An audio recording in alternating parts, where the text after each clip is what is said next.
मुख्यमंत्री डॉक्टर मोहन यादव ने ग्वालियर के जेसी मिल का निरीक्षण किया। यहां जेसी मिल की देनदारी निपटाने के लिए सीएम ने बड़ा ऐलान किया। उन्होंने कहा कि जल्द ही मजदूरों की बकाया देनदारी चुकाई जाएगी। सीएम ने कहा कि जेसी मिल की खाली जगह पर आईटी सेक्टर स्थापित होगा। जेसी मिल की 712 बीघा जमीन पर आईटी सेक्टर बनाया जाएगा। आपको बता दें कि कोर्ट ने 1988 में जेसी मिल को आधिकारिक रूप से बंद घोषित किया था। यहां 8037 कर्मचारी मिल में थे कार्यरत। 6000 कर्मचारियों की 135 करोड़ की देनदारी बकाया है और 500 से अधिक मजदूरों ने भुगतान के लिए कोर्ट में केस दायर किए हैं। सीएम डॉक्टर मोहन यादव ने कहा कि अगली रीजनल इंडस्ट्रीज कॉन्क्लेव नर्मदापुरम और शहडोल में है। सभी संभागों का जनवरी तक पूरा काम हो जाएगा। वर्ल्ड लेवल की कॉन्फ्रेंस फरवरी में होने वाली है। संभावनाओं को लेकर जर्मनी और इंग्लैंड में खुद जा रहा हूं। उद्योग की दृष्टि से मैं उद्योगपतियों को आमंत्रित करूंगा। इसी 23 तारीख को 1 दिसंबर तक मैं विदेश में रहूंगा। कुल मिलाकर सकारात्मक माहौल बना रहा हूं, जो प्रदेश की बेहतरी के लिए है।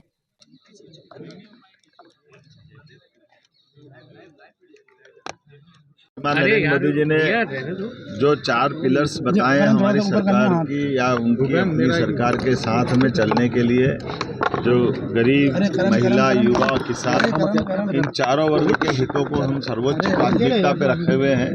उसी भावना के हिसाब से युवाओं को रोजगार दिलाने के लिए इंडस्ट्री कॉन्क्लेव, गरीबों को, महिलाओं को, सबको रोजगार दिलाने की नई नई इंडस्ट्री डलवाना, ये हमारी सरकार की प्राथमिकता भी है।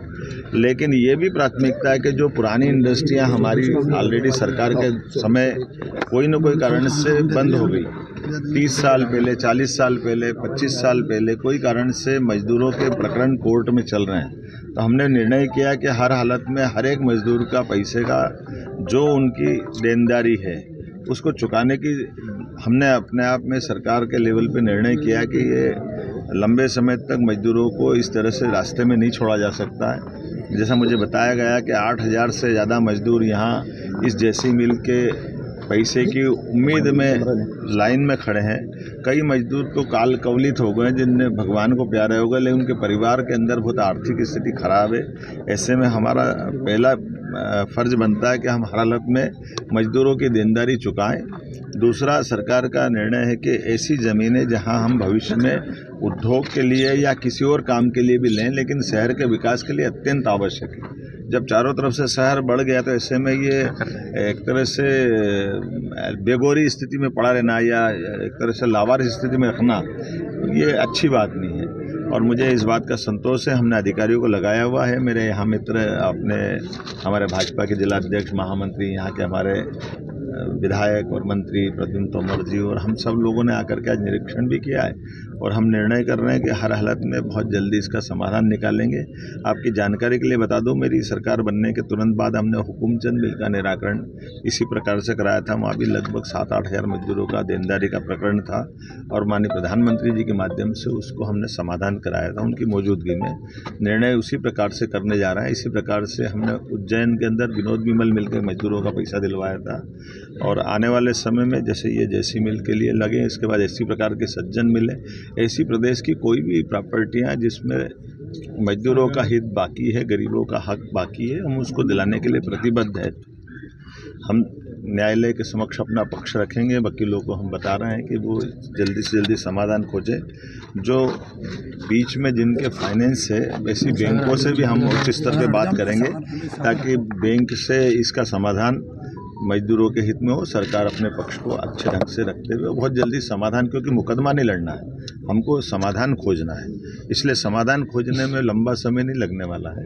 उम्मीद करेंगे जल्दी जल्दी इसका निराकरण। आज चुनाव प्रचार का आखिरी दिन है और अरे इतना अच्छा मुद्दा है। झारखंड भी आप जाएंगे? झारखंड मुझे उठा लेने दीजिए, हमें लाभ उठा लेने दीजिए। चुनाव हमारे लिए यशस्वी प्रधानमंत्री के नेतृत्व में तो हमारे प्रधानमंत्री शुभंकर है और देखिए दुनिया के सामने भारत ने अपनी लोकतंत्र की ताकत भी बताई है। आज भारत के बगैर कोई भी बड़ी महाशक्ति कल्पना नहीं कर सकती। भारत के साथ जुड़ने में ही वो अपना भला देखती है। हमने अभी अमेरिका के चुनाव में देखा है कि ट्रंप जीते या हैरिस, दोनों भारत पे ही अवलंबित थे और हमें इस बात की प्रसन्नता कि ट्रंप तो माननीय मोदी जी के वैसे ही व्यक्तिगत मित्र रहे हैं और इसी प्रकार से रूस के राष्ट्रपति पुतिन भी वही देख रहे हैं। तो ऐसे में चुनाव के मसले पे जनता मोदी जी को चाहती है।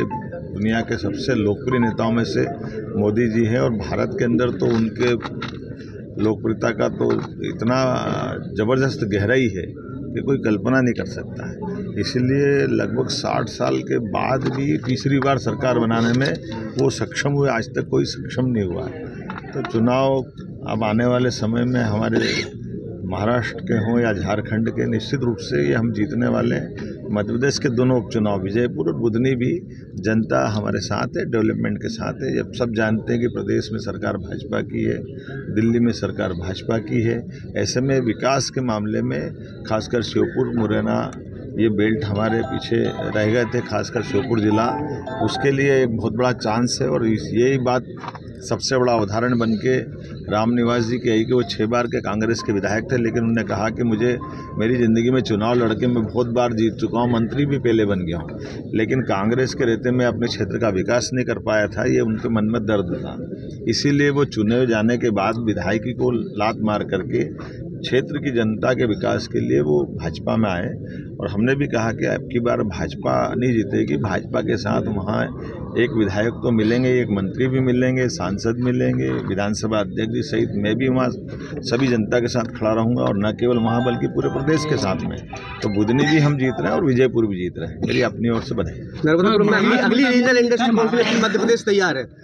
रीजनल कॉन्क्लेव हम लगातार सभी संभाग केंद्र पे करते जा रहे हैं। आपकी जानकारी के लिए बता दें कि अब हमारा अगला 7 दिसंबर का दौरा नर्मदापुरम पुराने होशंगाबाद जिले के लिए होने वाला, ये हमारा संभाग केंद्र है।